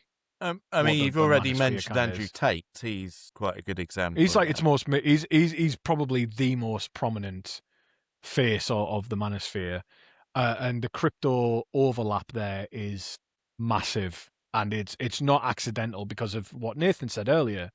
It's that way that you can get people to fall for whatever shit you're going with by saying you can escape the matrix, you can, make money for life, that kind of thing. And so the manosphere manufactures the customers that crypto scams need, essentially, right? A young man who is told that his worth is his wealth, ordinary jobs are for losers, the system is rigged against him, and that the secret knowledge that he can gain will separate him from brokies, right? So you can get him to invest in crypto and buy your course at the same time. Or maybe often it's a course in investing in crypto. And that's what these people sell to disenfranchise young men a lot of the time. And crypto is obviously the perfect product for that. It's weirdly, because it's always positioned as crypto is like this rebellion against a rigged system. Yeah. But as we've seen from this episode, crypto is probably one of the most rigged systems there is because of how much it can be manipulated with just a little bit of, Yeah. So it's easy to see how the manosphere falls into that, because it is a lot of like, I don't know, fucking Andrew Tate will say, "Oh, I really like this nice fancy sports car. I'm going to work really hard to get this nice fancy sports car." He's done that, or so he says he's done that, and now he's like, "I have escaped the matrix. I have done something different." But really, he's just done the same as everyone else does, and then has just started fucking leeching off everyone else. He's a piece of shit. Fuck him. Well, let's talk about him a little bit more. So he actually forms a very good case study of a pipeline. So Andrew Tate sells courses, Hustlers University, it's called. He sells memberships, and he promises young men he can escape from wage slavery, right? Stop being a brokey, come and learn how to be a real man. The audience buys the courses, which is a stream of investment for him. They then become his audience for his crypto content when he starts talking about this coin to invest in, that coin to invest in. And then this audience, naturally, when he starts pumping up the price of a coin, saying you need to invest in this is the next big thing. Yes, you can do this. That audience then, they've already paid him for all the money about his courses. They've paid for memberships. They paid like subscriptions to his live stream and donations on live stream, blah, blah, blah, blah, blah. But then when we just covered that November 2024 pump and dump, they're now the audience there that are pumping this up to 6 million so that when he sells, it dips back down straight away. So he's milking these motherfuckers, which is, it's absurd. So in December 2025, there is an on-chain investigation by an analyst called Spectre, another person living behind an anime profile picture. Is that deliberate? Spectre, the villainous organisation who James Bond goes up against. Maybe. It might be the DC superhero as Sure. well, so who knows? Less They're likely. just hiding But in plain Spectre- sight. So Spectre alleges that Andrew Tate had over $30 million through Railgun. Now, Railgun is one of the only privacy protocols that obscures which wallets send money where on the blockchain.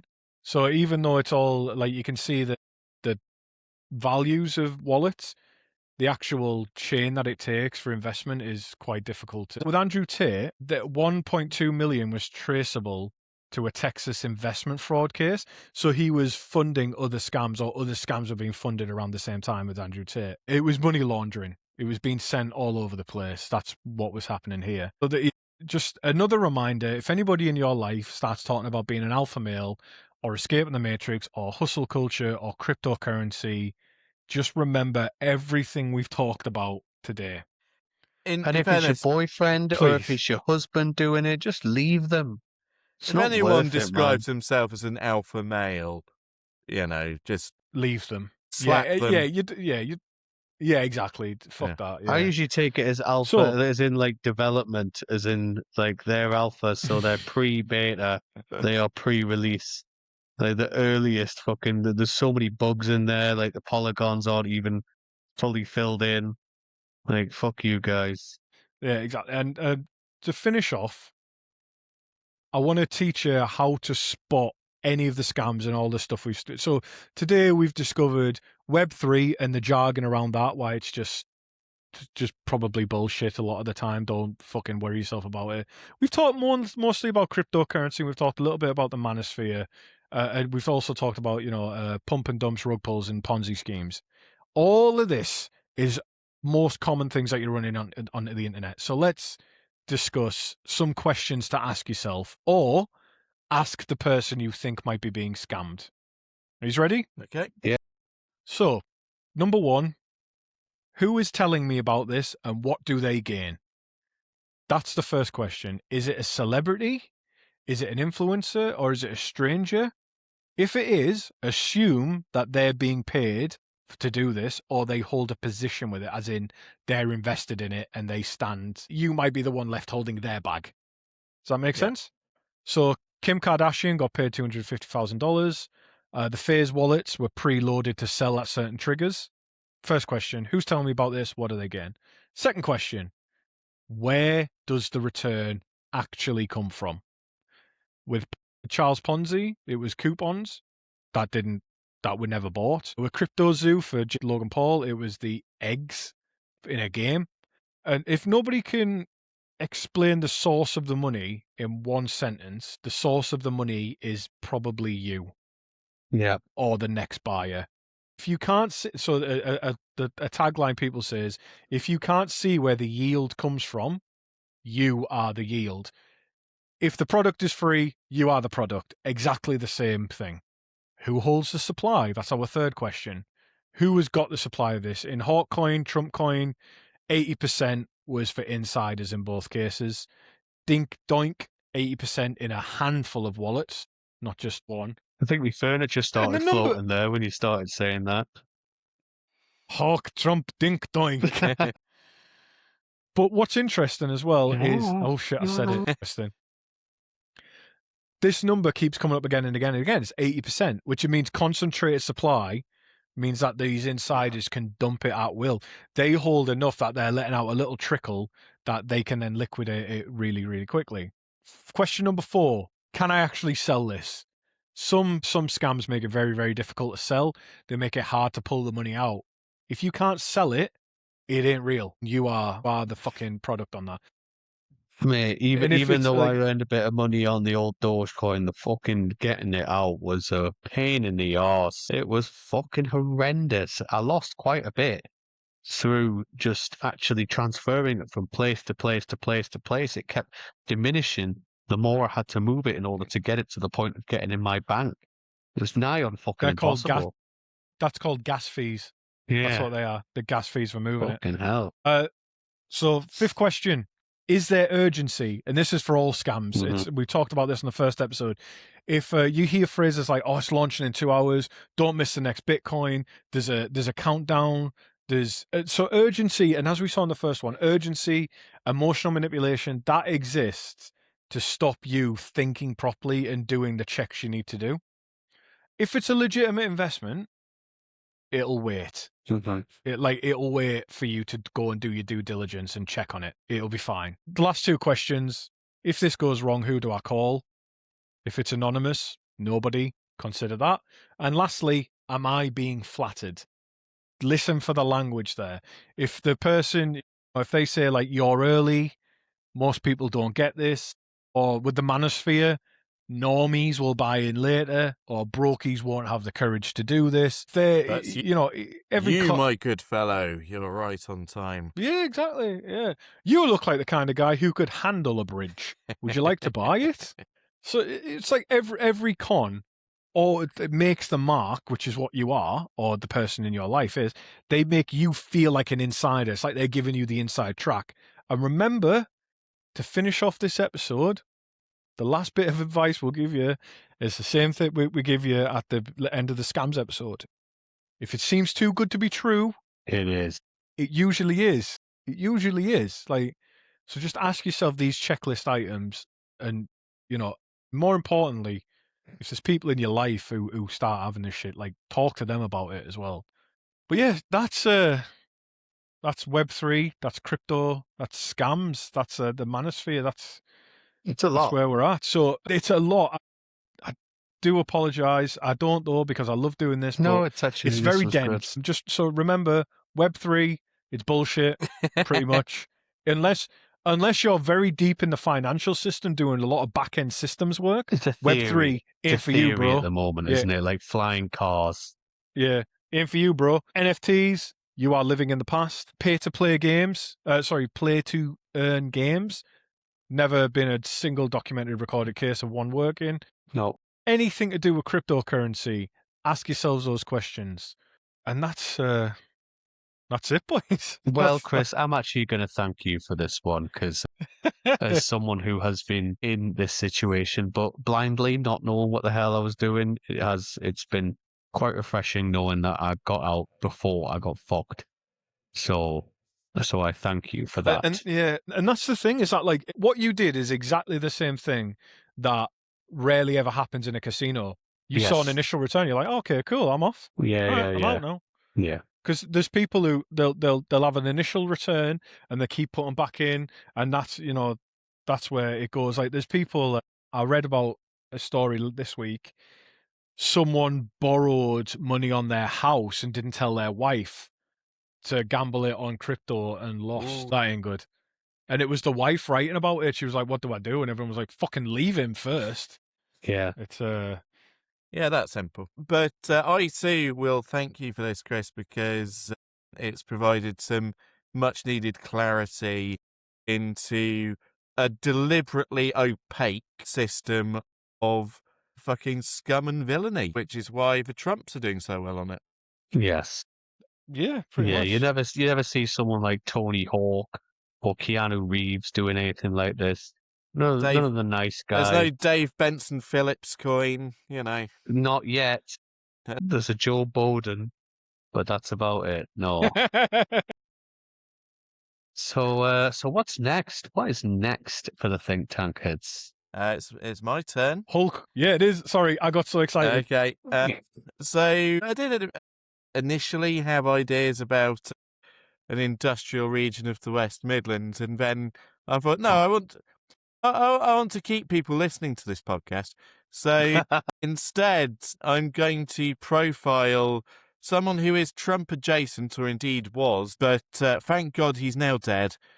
It is Hulk Hogan.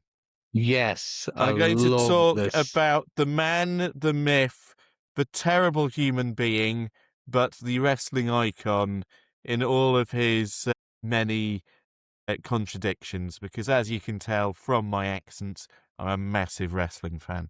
So I'm looking forward to this one. yeah, Me too. I Yeah. am looking forward to hearing about his wrestling career. Like, I'm hoping that when I learn about him, I'm not like, oh shit, he was a racist the whole way through, rather than like mint wrestling for like an hour and 50 minutes and then 10 minutes like, yeah, he didn't like black He people. wasn't even a mint wrestler. He was a terrible wrestler. His finishing move was a botched leg drop.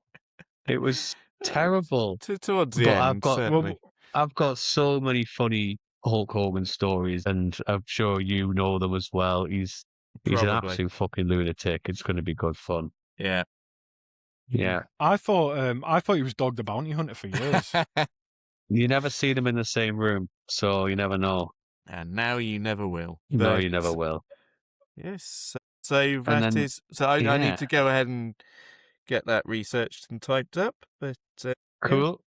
Hell yeah. And after that, for my one, I have decided we are going to go back into the weird and wonderful world of music again. And Oh. was it possible to trump the strange world of black metal and mayhem?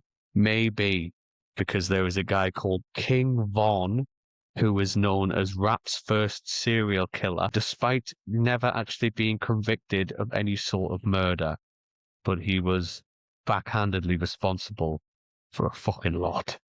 So backhandedly. when you say backhanded, that sounds like Sug Knight. Like he was responsible for a lot of backhanded murder as well. yes, well, these people will be name dropped. Okay. All I think of is do you know the film Friday? It's like fake ass Sug Knight. Yes. Yeah. So we'll get Awesome, our do-rags right, on for that one. Yes, I'll put the makeup on. You've told me not to do it on camera, but I'll be quite happy to that time. It'd be good. Why not? You did run for reform, so you might as well. I did not. I actually left a group chat the last week because someone I used to work with is now a reform counsellor. No. And I was Wow. like, I do not want to be associated with that. Nope, thank you. And I left. I was like, fuck this. So yeah, that's a political podcast. Yes. So you are being torn apart in the group chat now. Oh, you've I'm noticed. not worried. It's Rob and I've Chloe. seen. That's It's Rob fine. and Chloe. It's Yeah. not. I'm not worried. It's fine. It's okay. Let him play. Right, that has been lovely, Jen. So remember, if you are listening and you don't follow the podcast, please do go back and listen to our other episodes. And, I say this a lot. If you like an episode, if you see something that interests you, listen to that episode. Don't think you've got to start from the beginning and then listen all the way through. Just browse. Mhm. You're fine. You don't have to listen. There's no FOMO. Just listen to topics you like. Don't just, There's literally listen- no through line of jokes or anything like that. They're all standalone. There's no inside references. there's There's a no couple. shared lore built story. Yeah, Not many. don't be weirdos. Don't get FOMO. That's how you get crypto scammed. Correct. That's how you And get on that bombed. note, on that note, it's a goodbye from me, Chris. Goodbye from me, Ian. That's a goodbye from me, Joe Bowden. Bye. Bye.